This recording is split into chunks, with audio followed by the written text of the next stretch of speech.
lanjut.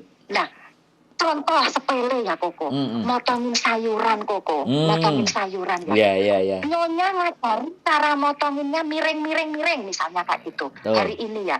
Terus besok aku waktu sayuran itu aku potong miring-miring, dia masih bilang gini, siapa yang nyuruh kamu motong sayuran kayak gitu? Loh, kemarin kan Nyonya ngajarin aku motongnya seperti ini. Emangnya sayuran kayak gitu cuma bisa dimasak seperti itu? Sayuran kayak gitu kan bisa di model-model masakan macam-macam. Kamu tuh nggak usah sok pinter, katanya gitu. Kamu tuh nggak usah sok pinter.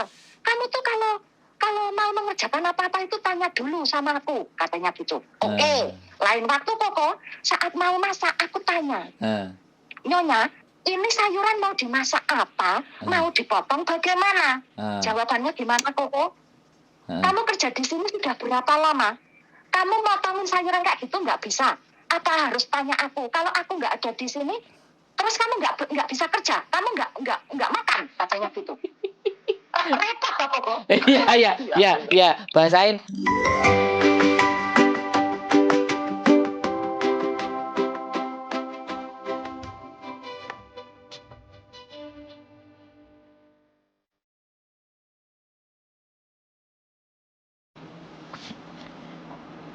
Assalamualaikum warahmatullahi wabarakatuh. Selamat malam.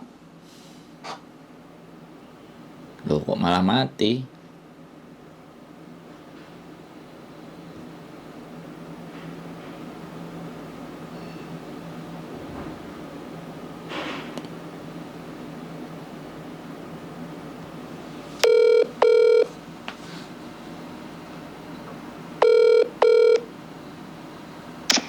Assalamualaikum Koko. Waalaikumsalam warahmatullahi wabarakatuh. Berjumpa lagi dengan saya Wong Ganteng Sak Donyo. Ada yang bisa dibantu, mohon untuk tidak menyebutkan nama dan identitas siapapun atau apapun. Yes. Minta waktunya ya Koko. Mau bantu ponaang itu seperti tadi yang udah saya WA-kan, tapi dia masih bisakah Koko? Atau mungkin ke jurusan lain, maksudnya nggak ke Hongkong juga nggak apa-apa? Ya nggak apa-apa, ke Hongkong juga nggak apa-apa. Cuman sampean banyak nonton konten saya kan? Ya. Kontennya Miss Nui juga banyak kan? Bahwa Hongkong istimewa kan? Yes, saya sudah paham sekali dan itu pun tadi sudah sedikit saya kasih masukan ke dia gitu untuk terutama untuk menyiapkan mental karena setibanya di Hongkong itu tidak seindah foto profil kita yang di Facebook. Betul. Seperti itu Koko. Ya intinya dia umur 37 tahun memang masih non. Kenapa saya sarankan untuk nyusul saya ke Hongkong? Yo nasibnya kurang lebihnya hampir sama seperti saya, makanya kan mumpung kalau memang bisa kan segera berangkat gitu loh Koko, kalau memang bisa kan untuk demi masa depan dia sendiri dan juga anak-anaknya gitu loh Koko. Proses itu tidak pernah ada masalah ya kan. Yang menjadi masalah adalah ketika sudah di Hongkong. Ya, saya paham banget yo. Insya Allah nanti mudah-mudahan kalau saya juga masih di sini, ya saya sih insya Allah masih ada di sini kalau masih diberi umur panjang. Nanti biar yo pelan-pelan tetap saya gosok gitu loh. Wes, mantap. Insya Allah sih kalau untuk masalah tempaan hidup dia ya sudah. Kenyang. Insya Allah tahan banting lah, insya Allah. Cuma mungkin hanya butuh penyesuaian namanya beda negara, beda kultur gitu ya Koko. Betul. Beda kebiasaan seperti itu. Jadi nanti ya pelan-pelan nanti insya Allah juga saya bantu untuk kasih gambarannya lah paling tidak. Boleh. Nggak ada masalah. Tinggal dikirim aja foto KTP-nya dia. Nanti biar orang PT yang akan menghubungi terus bikin biodata. Terus nanyain bagaimana dan seperti apanya. Gitu aja. Berarti ini gini ya Koko, nanti biar saya kasih nomor kontaknya Koko ini ke dia, biar dia sendiri langsung yang kirim ke Koko gitu ya? Boleh. Ya memang seharusnya begitu. Yang mau proses yang telepon bukan saudaranya. Heeh. Ya, ya karena dia kan masih bingung, dia masih tanyanya bingung juga terutama masalah umur. Apa masih bisa bule? Dia bilang kayak gitu sama saya. Yo nanti tak coba tanyakan dulu. Saya bilang kayak gitu tadi sama dia. Terus saya bilang sama dia, yang penting kamu niat, ada tekad, terus nekat. Saya bilang kayak gitu sama dia. Yo Kak, kalau melihat dari kegalauan dia di Facebook itu saya wes untuk apa sih masih bertahan di Indonesia untuk sementara ini saya pikirannya seperti itu sih Koko. Karena saya sendiri jujur saya yang sudah hampir 10 tahun di sini aja untuk kembali ke Indonesia ya belum siap gitu. Jadi belum siap. Kadang orang posisi kita bicara dia masih di Indonesia dengan posisi kita bicara mereka di Hong Kong itu juga udah lain, Bu.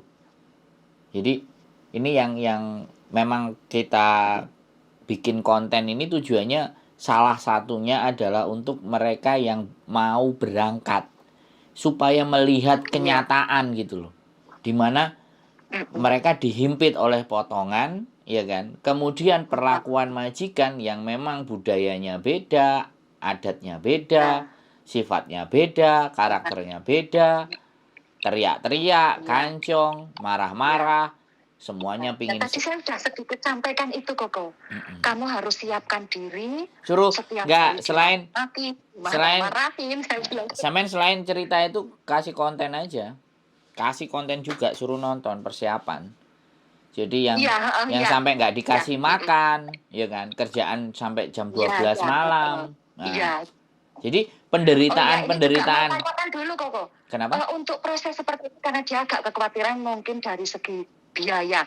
Untuk biaya tetap modal potong gaji tak Koko? Ya kan sudah umum. Hong Kong itu potong gaji, kecuali anak-anak yang sudah X, yang punya duit, terus berani bayar di muka. Nah, itu baru. Itu bisa. Ya, karena kemarin dia tadi tanya. Soalnya saya nggak punya modal bule, dia bilang kayak gitu. Saya bilang ke dia, itu nanti bisa dirembuk, saya bilang kayak gitu. Tapi biasanya potong gaji, aku bilang kayak gitu. Iya, modalnya semuanya kan dengkul. Iya. Loh, coba yang itu tadi pokok niat, semangat. Nah, modalnya kan tekad. Nah, kalau udah kayak sampean 10 tahun itu Bian kalau ditanyain Bian awal berangkat piye ya ngangong gitu. Bener Koko. Dan saya tuh bayangannya aku nanti sampai di Hong Kong itu gimana, bagaimana, seperti itu sedangkan bahasa bahkan sampai sekarang itu bahasa saya masih istilahnya pecotot Koko, 10 tahun di sini. Ya tapi alhamdulillah bertahan satu majikan saya Koko. Berarti ini kan the best. Ada kekurangan, ada kelebihan saya yang bisa dilihat oleh majikan, kan seperti itu. Makanya kan itu yang harus di-share. Jadi yang harus dibagi itu kekuatannya sampean, kesabarannya sampean, menghadapi majikan. Ini yang harus dinaikkan. Selama ini kan yang naik yang sudah susah, yang sedih-sedih, ya. Kita mau juga ada yang cerita kayak gini, 10 tahun, ya kan. Anaknya ada yang sekolah, lu majikanku, mbok pikir gitu. Waktu itu saya dengar kontennya Koko yang gini. Kita selama ini belum pernah ada, maksudnya bikin vlog yang menceritakan DMI, TKW yang dari perjuangan awal 0 sampai akhirnya dia bisa menguliahkan anak gini gitu kayak gitu pernah Koko bikin vlog seperti itu? Lah iya. Saya nyimak itu Koko. Saya nyimak. Lah, dan alhamdulillah Koko waktu itu saya nyimak Koko bicara seperti itu. Saya ada keinginan, loh mungkin saya memang belum seorang TKW yang dibilang sukses gitu ya Koko. Karena jujur saya selama 10 tahun, hampir 10 tahun ini besok Maret di sini saya memang nggak punya apa-apa. Tapi yang saya awalnya berangkat dari Indonesia benar-benar nol dalam keterpurukan kehidupan saya dalam segala hal itu Koko. Kehidupan saya pribadi, rumah tangga, itulah. Saya hanya lihat itu saya juga dulu non Koko, umur 33 tahun saya baru berkeinginan jadi TKW karena itu pun ditangisi anak. Saya pengen sekolah Bu, kalau ibu tidak cari uang yang gede, aku nggak bisa sekolah. Padahal aku masih pengen nerusin kuliah dulu kan anak pertama saya Anak saya 3.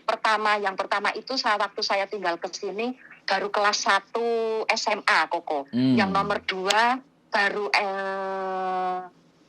baru SD mau naik ke SMP. Terus yang paling kecil itu baru umur 3 tahun, Koko. Saya dengan derita saya, tangisan saya, itu saya niatkan saya berjuang demi menyembadani keinginan anak-anak saya. Mantap. Yang saya dulu juga diremehkan, disepelekan orang yang katanya karena apalagi notabene-nya seorang perempuan gitu ya, kok pengen ngayai anak 3 gitu ya. Betul. Benar kok. Akhirnya saya di situ yang buat saya bertahan di Hong Kong, berusaha untuk kuat, sabar, sampai detik ini. Ya alhamdulillah, Koko, anak saya yang pertama dia bisa masuk di UNS Solo. Amin, alhamdulillah. Lulus 2 tahun yang lalu, bahkan sudah hampir mau ya masuk ke 3 tahun ini dia sudah bekerja. Mantap. Alhamdulillah. Yang nomor 2 cuma lulus STM karena saya suruh kuliah, dia belum minat. Dia kepingin, enggak Bu, aku mau cari duit. Dia bilang kayak gitu karena cowok. Kalau yang pertama kan anak saya cewek yang alhamdulillah bisa kuliah sampai lulus. Yang nomor 2 cowok, dia cuma STM, dia enggak, sementara ini belum niat untuk kuliah. Dia mau kerja dan alhamdulillah juga dia sudah bekerja. Dan saat ini yang paling kecil anak saya itu cowok, kelas 2 SMP.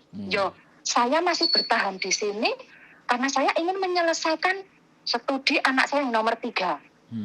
Dan saya jujur, Koko, celengan tabungan saya selama di Hong Kong yang bisa dibilang berwujud, mungkin bisa jadi ndel-ndel saya. Itu cuma saya punya cicilan KPR rumah, Koko, yang buat saya bertahan sampai sekarang masih di Hong Kong. Karena setoran saya per tahunnya itu 2.300.000. Saya mikir, Koko, kalau saya mau cari di Indonesia per bulan 2.300.000 harus itu wajib ya, Koko, yang namanya kredit ya. Yoi. Ya jujur saya berani gitu loh, Koko. Siap. Sedangkan saya di sini alhamdulillah awal saya masuk majikan pun, Koko, dia kan punya warung, majikan saya itu warung kayak siomay, jongpen, jaumin seperti itu. Itu saya ya pekerjaan rumah, ya riwari ke warung meskipun hanya cuma bantu-bantu gitu ya. Saya jaumin di rumah, saya antar ke warung. Jadi jaumin yang dijual majikan saya itu saya yang masak, Koko. Mantap. Saya antar ke warung, nanti dari warung bawa cucian kotor saya bawa ke rumah, saya cuci. Seperti terus nanti masih wirawiri disuruh belanja ini itu sambil saya di rumah nunggu telepon majikan bersih-bersih rumah dan segala sesuatu. Saya tuh dari jam 6 pagi sampai kadang kelewat tengah malam saya masih kerja, Koko.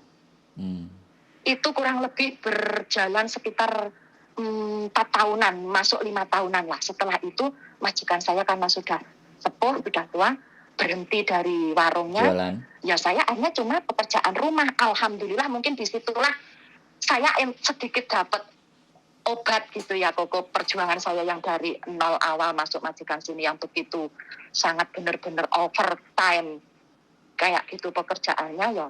Dan tambah sekarang sampai detik ini semakin saya kepuenak di majikan saya ini, saya merasa, Koko. Meskipun masalah mulut majikan terutama nyonya ya seperti itu saya udah biasa lah, apalagi udah 10 tahun di sini gitu. Kayak apa? Coba sampean sebutin hal-hal yang sampean dengerin gitu loh, biar teman-teman itu juga tahu bahwa gak segampang sing mbok pikir. Kata-kata kayak misalnya apa gitu kan. Nah, terutama ini untuk nyonya ya, Koko. Nyonya. Dari hal-hal yang sepele menurut saya ya, tapi kalau menurut orang Hong Kong mungkin itu bukan hal sepele. Ya, apalagi buat kita orang Indonesia lah. Nah, pokoknya sing kenek di hati nih sampean itu loh, sing mak jelek. Kok koyok ngene. Nah, itu coba. Sampai detik ini, saya ikuti sampai detik ini bertahun-tahun, Koko. Saya itu selalu dianggap bodoh. Kemjon. Lei kemjon lah gitu. Kalimatnya diucapin dong, kalimatnya diucapin. Lei kemjon. Gini. Kemku aja lah. Nah. Dong main ya. Nih, Koko yuko disamain kayak anak babi itu loh, Koko bahasanya gimana? Kayak arek cilik kayak anak kecil aja nggak ngerti gitu ya. Kok anak kecil kayak anak babi, bukan anak kecil, Oh, Koko. kok kamu itu kayak anak Itu babi dibilang aja yang klopak-klopo gitu? iya, Luar bukan kok anak biasa. kecil, anak babi. Tapi Ah. dengan bahasa sini aku tuh paham omongannya orang, tapi kadang aku kalau mau ngomong itu susah gitu loh, Koko. Seperti itu terus aku kerja bertahun-tahun di sini. Selama ini yang mengerjakan itu semua siapa kalau bukan saya? Tapi sama nyonya saya itu saya selalu dianggap semakin kesini itu saya semakin apa-apa nggak bisa. Saya itu dinilai semakin goblok, semakin bodoh, semakin matu emsek cow. Saya Emsik itu kok. cow gitu. Iya. Nggak ngerti apa-apa. Terus Artinya apa? sepele contoh ya, Koko. Emsik cow itu artinya apa? Motongin sayuran. Nggak ngerti apa-apa gitu. Gimana? Msek cow itu nggak bisa kerja. Msek cow itu kan Oh, nggak bisa kerja, oke. Ya, msek cow itu le kemloy coha itu msek cow. Oh, Jadi kesuwen kamu nyambut kerja, kayak ini. kamu lama kerja di sini tapi kamu nggak bisa kerja gitu Oh loh, Koko. iya, siap. Kurang Lanjut. lebihnya seperti itu. Lanjut. Nah, contoh sepele ya, Koko. Motongin sayuran, Koko. Motongin sayuran ya. Iya. Nyonya ngajarin cara motonginnya miring misalnya kayak gitu. Tuh. Hari ini ya. Terus besok aku waktu sayuran itu aku potong miring-miring, dia masih bilang gini, siapa yang nyuruh kamu motong sayuran kayak gitu? Loh, kemarin kan nyonya ngajarin aku motongnya seperti ini. Emangnya sayuran kayak gitu cuma bisa dimasak seperti itu? Sayuran kayak gitu kan bisa di model-model masakan macam-macam. Kamu tuh nggak usah sok pinter, katanya gitu. Kamu tuh nggak usah sok pinter. Kamu tuh kalau mau mengerjakan apa-apa itu tanya dulu sama aku, katanya gitu. Oke. Lain waktu Koko, saat mau masak aku tanya, Nyonya, ini sayuran mau dimasak apa? Mau dipotong bagaimana? Jawabannya gimana, Koko? Kamu kerja di sini sudah berapa lama? Kamu motongin sayuran kayak gitu nggak bisa. Apa harus tanya aku? Kalau aku nggak ada di sini, terus kamu nggak bisa kerja, kamu nggak makan, katanya gitu. Repot toh, Koko. Iya. Bahasain Kantonis. Bahasa Kantonisnya kayak yang itu tadi. Ya Allah. Yo, kurang lebihnya gini. Iya. Katanya, mau sih ya. Lika toilet tim cita. Kaya ngolopan tap kamyong. Le emsek meh, le coy itu kay loya. Le co kamyong le emsek meh. Le besi ko juwi kamyong meh. Tahu artinya Koko? Itu kurang lebihnya tadi. Iya, benar. Ini sayuran tadi mau dimasak apa, mau dipotong bagaimana. Dia jawabnya begitu. Kamu kerja di sini berapa lama? Kamu masak seperti itu emang belum pernah, Pak? Kok masih tanya aku? Seperti itu, Koko. Jadi tanya, yo keliru, nggak bertanya katanya sok pinter. Sip. Ini cerita itu, bagus Koko. Ini konten bagus itu yang kayak gini nih. Lanjut Bu. Lanjut. Sumpah Koko, ya Allah. Kadang di situ kalau pas pikiran saya ruwet mungkin karena yo ada kabar dari Indo masalah anak kah atau apakah gitu ya Koko. Kadang aku tuh suka yo sebenarnya aku sok menganggap terserahlah kamu mau ngomong apa, mau nganggap aku apa, yang penting aku bekerja, gajian selesai. Waktu gajian, aku pikir seperti itu. Tapi kan kita ini juga manusia biasa gitu loh, Koko. Kita juga punya perasaan. itu contohnya. Terus ada lagi, Koko. Misalnya, majikan mungkin saya juga memaklumi. Majikan itu juga, apalagi yang bekerja kayak gitu ya. Dia capek. Di luar, di tempat kerja mungkin dia ada masalah juga. Ya, tapi kadang mereka juga dibawa-bawa ke rumah. Nanti sama babunya, sama cecenya terus raut mukanya kelihatan Hoisam. Asam kayak gitu. Hoisam. Hoisam. Kita pun sebagai cecenya kan juga kadang di situ juga merasa nggak enak kita bekerja itu. Seberat apapun, sesibuk apapun, kalau kita sama-sama hoisam, bahagia, senang kan enak, Koko. Kita ngejalaninnya juga enak gitu loh, Koko. Siap. Itu kadang keluhan saya yang kadang selama ini waktu itu jujur ya Koko. Setiap omongan majikan itu terutama nyonya itu, saya selalu hai hai, oke, hoa. Hmm. Saya bisa dibilang nggak pernah namanya membantah, meskipun kadang pikiran saya memerintahkan otak saya itu untuk ngomong, itu udah muntuk-muntuk di ujung mulut saya.